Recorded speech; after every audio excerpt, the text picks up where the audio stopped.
ages ago, and then I was in lots of bands. And yeah, so it's more of a necessity now than anything. Wow. Okay. So explain that when you see this more of a necessity. That means you just can't live without doing music. Yeah, it's like oxygen. Oh, you know what? Out of all the interviews that I've heard, that's the best answer yet.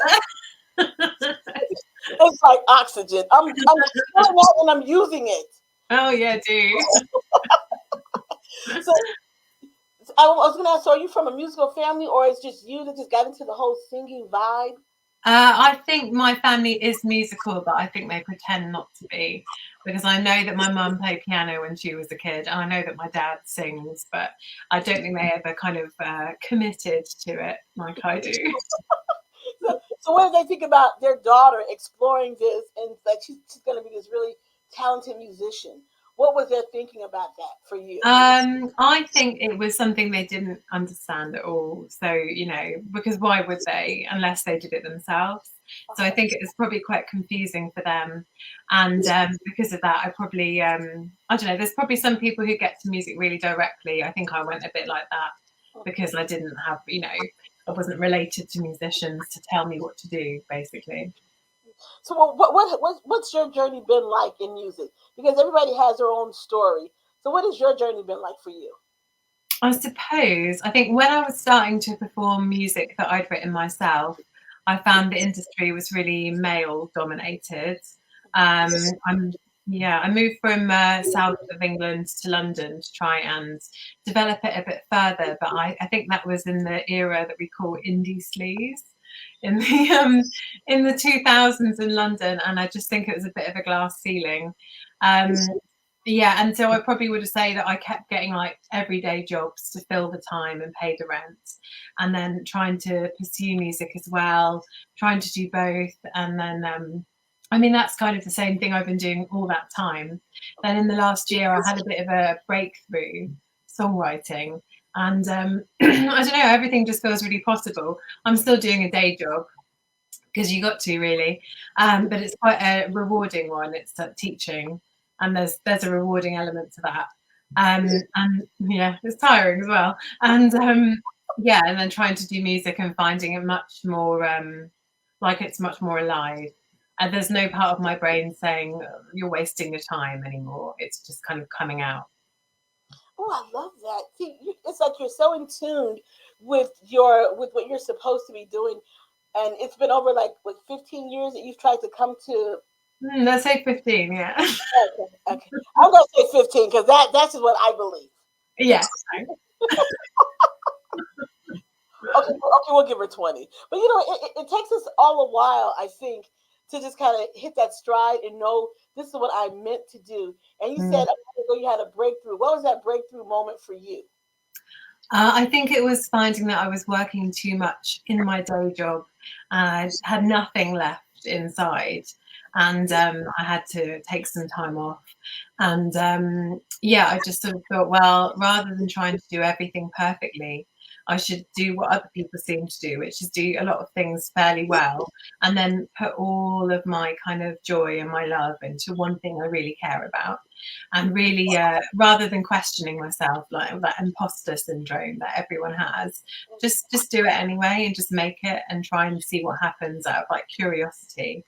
So it was both a bit scary and also quite liberating, I suppose.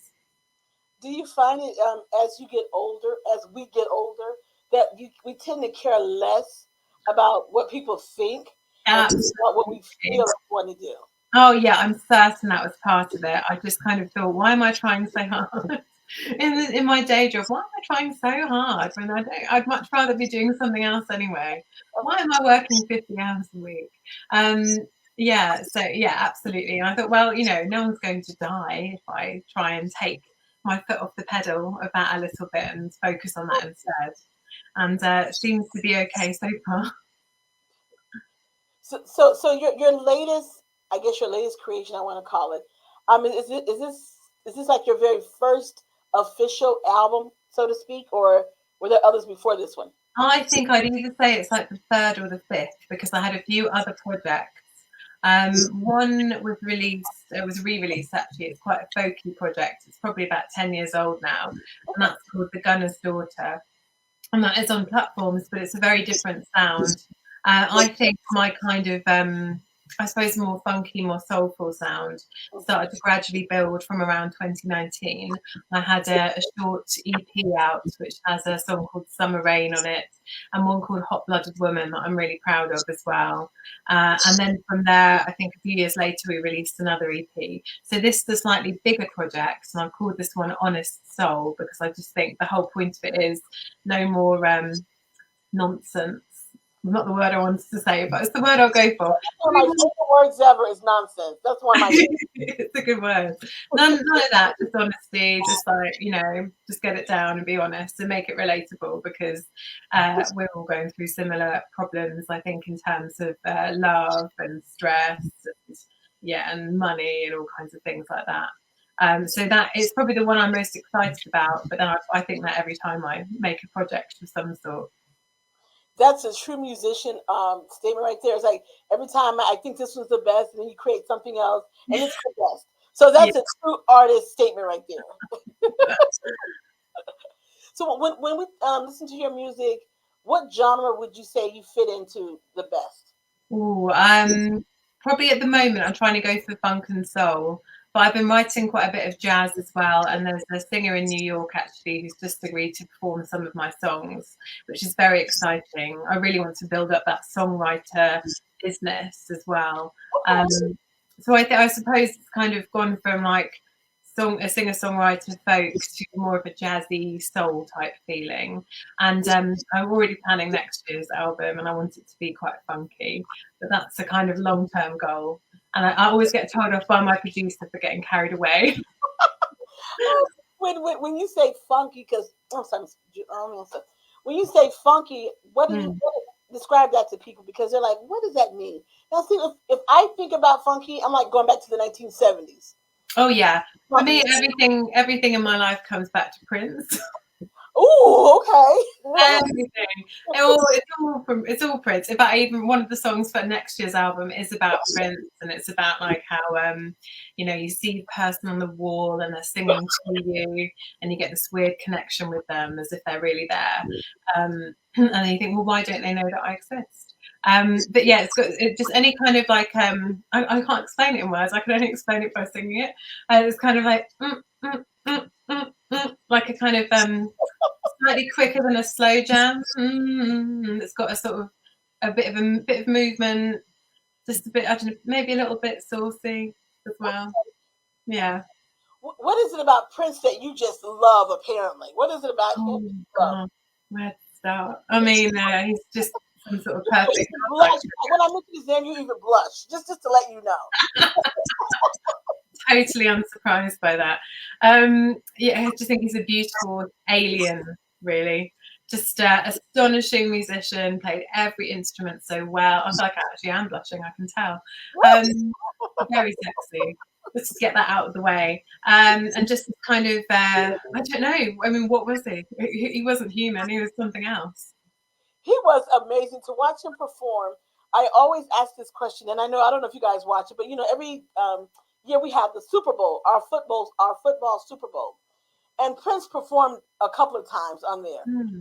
And one time he performed, it was raining outside, it was pouring down raining, and he had his scarf on, and he was playing the guitar, and he literally did not miss a beat. I mean, he just like to pull the scarf out, playing the guitar, all while putting the scarf on, and just continue to perform. That was one of the best performances, and we all say that we've all said it's maybe like out of the top 5 out of all the performers at the Super Bowl, he's one of those. It was amazing. I don't think I've seen that. I'm gonna have to write that down. You're gonna have to just Google that and watch that. Yep. Absolutely. Every time we have a discussion on the show, and football season comes up, it's like Prince performed, Michael Jackson. Those were like the two that just kind of stole. I mean, just made you feel like you were right there. I mean, when Michael Jackson performed Super Bowl, he just stood up, and people just screamed for 5 minutes. Wow. He didn't sing a note, say a word. He just appeared, and they just screamed. It's awesome. So yeah, check it out. You check out I both of them. will. Thank you. You tell me what you think about it. I'll love it. I already know. You're gonna love Prince. I know you are. Well, besides Prince, who are some of your other inspirations in music? I've really lately been inspired by British singer Self-Esteem. Who has very honest lyrics, and that's kind of inspired me over the last year or so. I saw her last year live, and that was really impressive. Quite a lot of musical theatre, kind of. That's not really the right phrase, but it's the kind of thing Peter Gabriel used to do as well, where he would have a whole stage show, choreography. Yeah, like Christine and the Queens also. I'd say The Cure when I was much younger, and The Smiths, and some more of that miserable sort of music. But I think I've moved away from that now. But I mean, the thing is, I love everything. If I'm perfectly honest, I mean, sometimes I just want to listen to Scott Walker, and sometimes I want to listen to Bootsy Collins. I mean, I don't know. It's a whole range. Is it true that musicians, because I hear it all the time, is it true that musicians, you're a true musician if you listen to all genres of music? If you take it all in and you get something from every genre? Yeah, I think so. But I will say, Elle, that when I was younger, I was really snobby, and I really regret that. I was very partly it was the culture, partly I think it was me trying to seem clever or something. I'm not really sure, but I do know there were things when I was younger that I'd sort of ignored, and I wish I hadn't. But I think that's no regrets. But it is a shame because I don't think it was true. I think the truth is that I do have there's something in everything that I enjoy. There's always some music. There's always some kind of heart or some honesty. So it's a bit of a shame that I did that before, I think, but that's life, isn't It is. It is. I always say that too. I said I always wanted to when I was younger. I listened to all types of music, and then I raised my daughter to be the same way. So when she talks about music, people kind of look at her and say, "You really listen to that?" Because I think you see a person of color or whatever. You always say, "Oh, they only R&B people or whatever," and that's not true.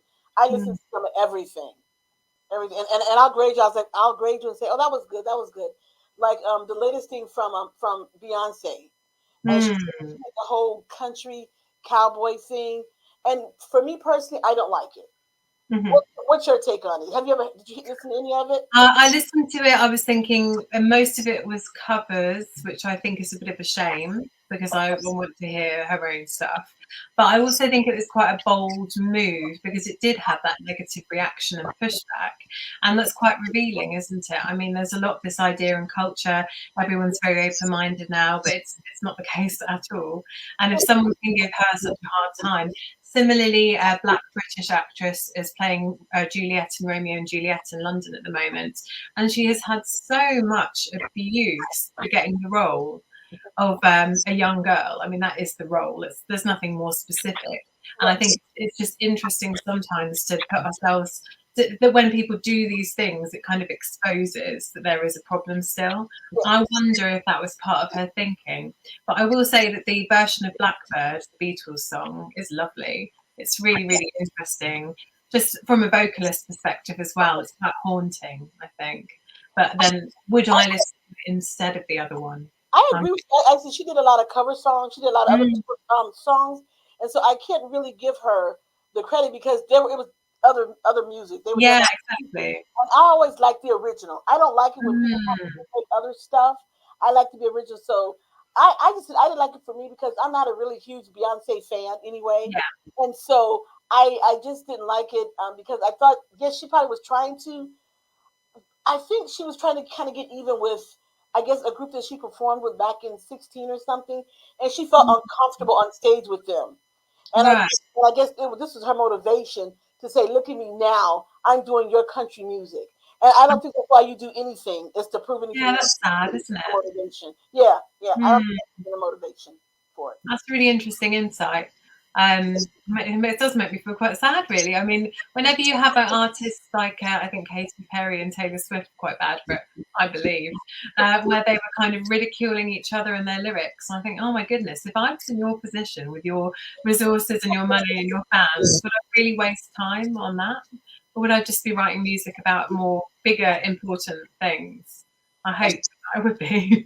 It's so funny that you mentioned Taylor Swift because I was never a fan for a long time, but just lately here, I listen to her music and I watch her perform, and I'm like, I'm liking Taylor Swift, and I never thought that I would, but it's all about right being open to Yeah, other of people, course. to other music. And so I'm like, okay, because at first I think when she first came out, she was doing country, and I was like, no, and then Mm, as she's like become this big pop star or whatever, and I said, so now I think her voice has matured somewhat, yeah.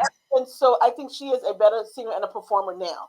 Oh, So I she's a great performer, yeah, absolutely. I do like this thing about the Taylor's version, maybe more as a concept than musically, but I think the idea of saying, well, look, when I was 15 or whatever, the music I was producing was for a man behind the scenes. And I think that probably contributed to appearance and style and everything. So I do respect that and respect her as a performer, and I get it. It doesn't get me in like Prince does. It doesn't get me like in the heart, but I respect she does. She does it really well, and she's just kind of made people more excited, I think, about live music, which is pretty important right now. yeah, I do. I like. I'm starting to like certain songs. I'm like, okay, and Mm, so she can carry a tune, I guess, carry a note from what I can gather now. And so yeah, everybody was comparing her and Beyonce when they both were doing these huge, I guess, tours, and she's still on tour. And so they were comparing the two, and I just thought about it. I said, I love music, but I just don't see paying astronomical amounts of money to go yeah. and see a performer. I think you should make it affordable for people to just enjoy your. Mm, I just don't see paying. People are paying like $7,000 and this for amount of ticket. I said, to see what? That was my that's reaction, to see what. you can watch the show on Disney Plus. I think.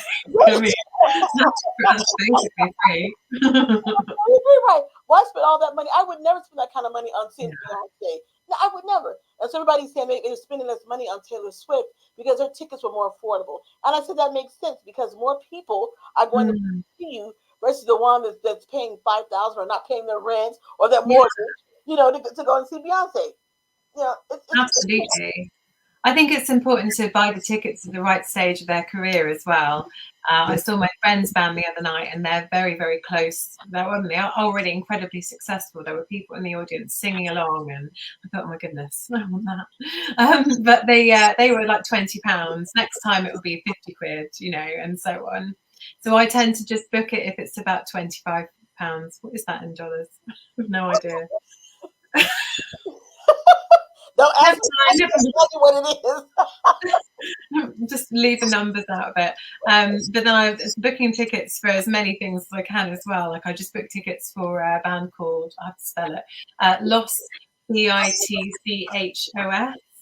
And they are amazing, and they played a Glastonbury festival last year, and they're doing a tour now. And I think if I don't see them this year for £25, I won't see them because I won't be able to afford it. Next time it will be 60 quid or something.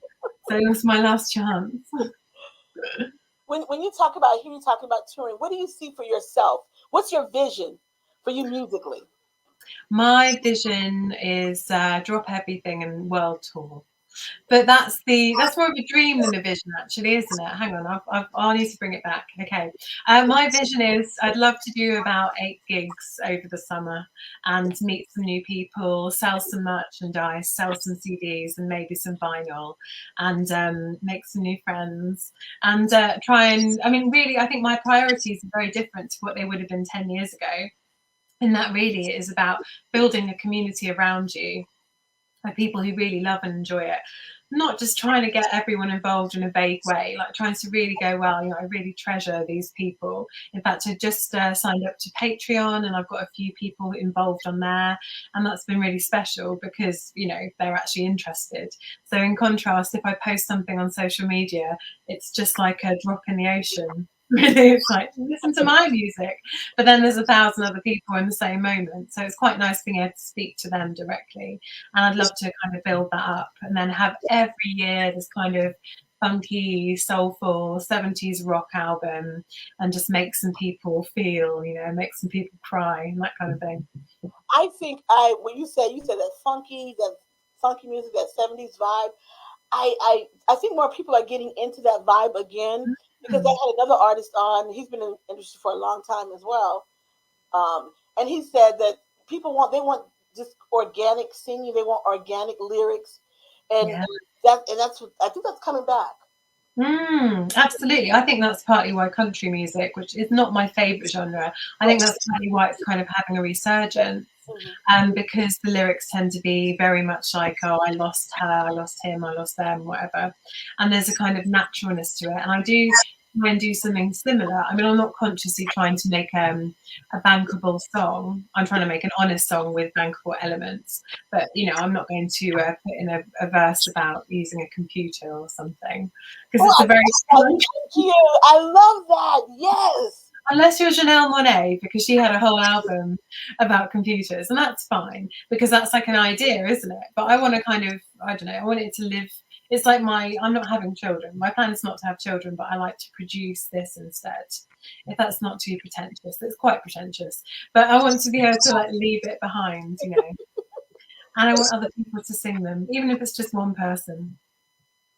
So I'm going to say this for you. So your goal is to just get out there and to tour more, and probably come to the States, right? Oh yeah, absolutely. How is the music industry in the UK versus in the States? From my perspective, and that is mostly built on Facebook groups. Facebook is kind of, you know, people don't really use it, but actually musicians seem to use it a lot. I've made a lot of friends on Facebook. And I'd say about 75% of them are musicians in America, and they seem to take it really seriously. They all listen to each other's original music, whereas in London, I tend to find it's either a couple of popular acts or it is cover bands, wedding bands. And you know, nothing against that. I did that myself for a few years, but I think there's something I really respect about saying I'm going to put a show on with original music, and people want to see it and hear it. They're actually open to it. I do think over here sometimes people are a bit closed to it, unfortunately. And I don't know what the bigger problem is there. Maybe saturation. I mean, there are so many musicians in London and England. I always hear so many musicians from here. They always go to the UK, and so I always am interested to find out what's the difference between, you know, I guess recording here versus recording over there. Well, I don't know. I can't compare, so I don't want to get it wrong. I would say, though, making music here sometimes feels like an uphill battle. It's expensive. It can be quite frustrating. I mean, I'm in a very unique position where I have a friend who is my producer. That's James at Island Farm Studios, and that's a small studio in Greater London where it's very much personal service. But because we've known each other for so long, there's a sort of element of it being like a partnership. Not everyone has that. You know, I'm obviously using my savings up, and that is how I'm funding it at the moment. But, you know, it would be very different if I had to work with a complete stranger. So, you know, I'm quite lucky there. But I imagine maybe someone who's 20, they're trying to release their first album, trying to get signed. I think they'd find it really frustrating, really challenging.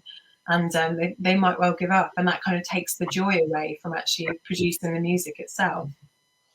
Do you think that there will ever become a moment in your life where you say, I'm tired, I've done all that I can do in this music genre, and say I'm going to hang it up and do something else? Do you ever think that moment will come? I've got to say, I think it's happened at least 20 times. It's like a kind of, you know, one day I'll go to bed, I'll wake up and I'll go, doo-doo-doo. Oh, that's an interesting melody. And yeah, I do think, you know, I'll say all kinds of things, but I don't think it's up to me anymore. I think the songs are in control.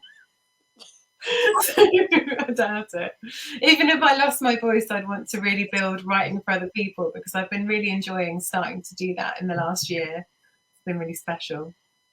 I love that. So, do you think that you'll make that transition one day to say, I'm going to just work in the U.S. and try to put my music out? Or how do you go about getting your music out besides social media? Well, I mean, I think it is the building up from the meeting people side of things.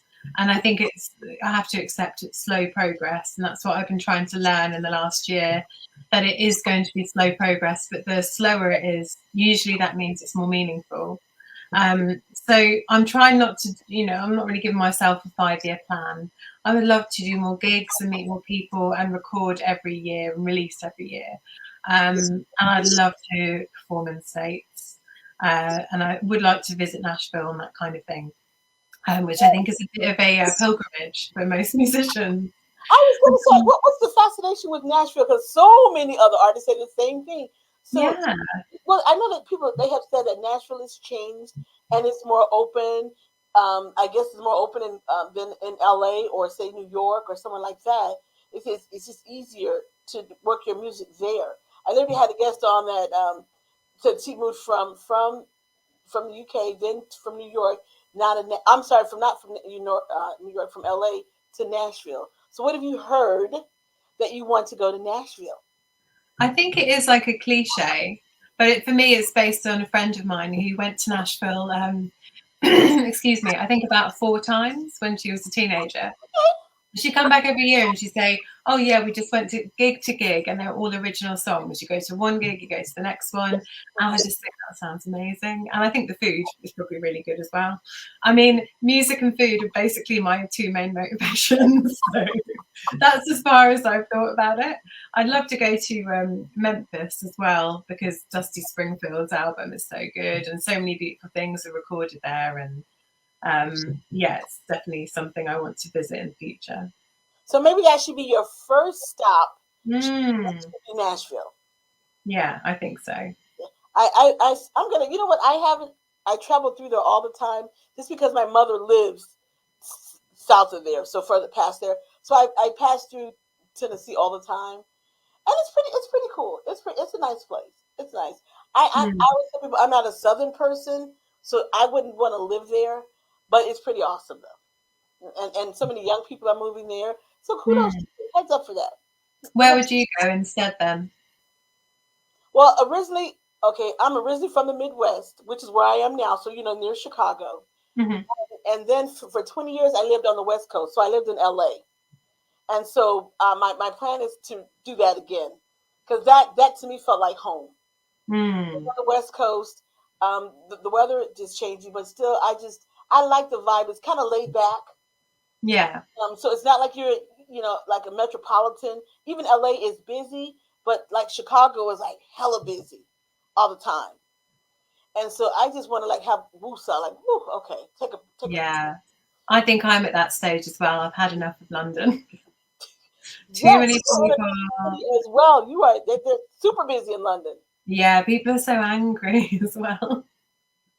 And I think because I'm from Dorset in the south, I think I'm a little bit slower and a bit more sleepy and polite than everybody else. So sometimes I feel like I'm going to get told off or something on the tube. Yeah, it's like when I'm in Chicago, and I know it's just just move around fast all the time, honking at people because they're trying to run you over, whatever. Oh yeah. And then I live like about an hour from this. So when I get back home, it's kind of like quiet and it's country for me, and I'm like, oh, thank God, now I can relax. But the whole time here in Chicago is like looking here, there. It's hectic. It's hectic. So Yeah, I am not a city person. I thought that I was for a long time. Same, yeah. It's like I'm not. I'm not country either, but I'm definitely not city. Yeah, something in between, a bit of both. Maybe the sea. I'd like to be near the sea. Yeah, see that's like when I lived in California. I was like LA was maybe like a 2-hour drive. Then I would drive back home, and that was peaceful for me. So that's me. I know I'm not a city person, but I love hanging out because it's great shopping, it's great music, it's great people to meet, all those things like that. Just for a weekend though. Just for a weekend. Yes, that's like going to Las Vegas. Have you ever been to Las Vegas here? Have you ever gone to Las Vegas? No, I haven't. I'm a bit scared to be honest. It seems very Now I will admit, it's the city that never sleeps. Yeah. You can be at whatever time in the morning, 3-4 o'clock, and it's still a lot of people out there. So you got to tell yourself, I'm going to go lay down for a little while. So that's a great place to go and hang out. So you come, you got to go and say, I'm going to go to Nevada. I'm making a list. Wait, I'm telling you. I'm literally doing it. Yeah, go to Las Vegas. Just know you're not going to sleep very much. Yeah. They have, you know what? Since you love to eat, they have all kind of different buffets around, and the food is not expensive at all, but it's good food. Buffet. That's everything, really. All the choice, you could have anything. You can have anything. When I say anything, you can have anything, and anything goes in Las Vegas. Just so you know. Okay, I better get over there now. Oh my gosh. Oh my God. Well, you know what, Liz, tell us about your latest project where people can find your music before we go, because they have to they lose to me in my ear. Over. Okay, I will. So I've got 2 singles coming out soon. One's called Easy Love, and it's going to be out on the 21st of June. And it is about how when you find the right person, it is so much easier and less stressful than every other rubbish relationship that was before. And that is how you know it's just your friends, and that's it. And That's it's good very advice. Okay, people, that's good advice. yeah, it is. If it's difficult, leave them, honestly. And then I've got another one coming out a few weeks after called Play with Fire, and that I'm going to be raising charity money for White Ribbon charity, which I think might just be in the UK, but it's to do with domestic abuse against women.